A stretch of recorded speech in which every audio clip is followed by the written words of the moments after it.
भगवान शिव जो है वो शिव ही हैं, उनके जैसा कोई त्रिभुवन में नहीं है। वासुकी नाग का यज्ञोपवीत पहने हुए है, भयंकर फणधारी विषधर उनका माला है और गंगा जी जटाओं में है। ऐसा परिवार देखा है? देखो, शिव जी का वाहन नंदी और भगवती का वाहन बबर शेर। 1 मिनट में नंदी को खा जाए, लेकिन दोनों चैन से रहते हैं, रहते। अच्छा, अब और आगे बढ़ो, कार्तिकेय जी का वाहन मयूर है ना। भगवान शंकर के गले में सांप, मोर सांप का बहुत बड़ा आहार करता है। सांप का आहार। गणेश जी का वाहन चूहा है ना। कहीं झगड़ा देखा?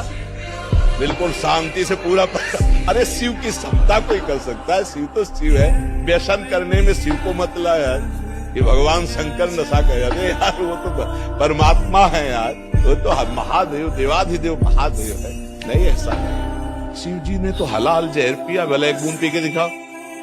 ये सब कोई जानता है कि नहीं? समुद्र मंथन में जो पहला, समझ रहे ना, तो जो हम सोने के समय रट रहे थे, वही जगने के समय चेतना जागृत होते ही निकल पड़ा।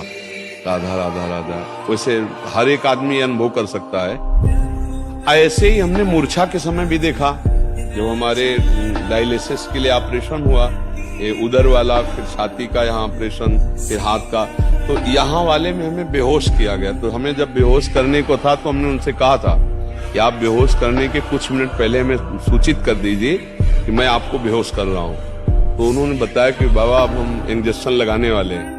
तो हम, जो हमारा चिंतन था, मानो मृत्यु का समय, हम ऐसे गाढ़ चिंतन किया। तो जो हम पद शुरू किए थे, तो जब हमारी मूर्छा भंग हुई, तो अगली लाइन वही चल रही थी। शयन के समय, मूर्छा के समय, तो वही आप मूर्छा जैसा समझ लीजिए इसको। तो जिस समय आप राधा राधा चेतना में बोलकर आपकी चेतना शक्ति, स्मृति शक्ति लुप्त हुई, फिर जब जागृत हुई, तो फिर राधा राधा आप बोल रहे हैं कि मुझे ग्लानि होती, तो वो पूरा समय आपका भजन ही माना जाएगा। अगर उस स्थिति में प्राण चले जाते हैं, तो आपको भगवत प्राप्ति होगी। क्योंकि मूर्छा के पहले आपने राधा बोला था।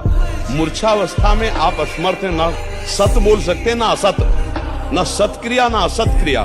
तो अब आपका राधा ही माना जाएगा वो प्रारंभ का, और उसी से भगवत प्राप्ति हो जाती है। जैसे कोई सुबह बोला राधा और बेहोश हो गया, अस्पताल में भर्ती हो गया, और उसे होश ही नहीं आया, समाप्त हो गया शाम तक, उसे भगवत प्राप्ति हो गई। क्योंकि अंतिम उसकी चेतना में पहली बार राधा जो निकला, फिर मूर्छित हो गया, तो उसको वही माना जाएगा अंतिम समय स्मरण, और उसी से भगवत प्राप्ति हो जाएगी।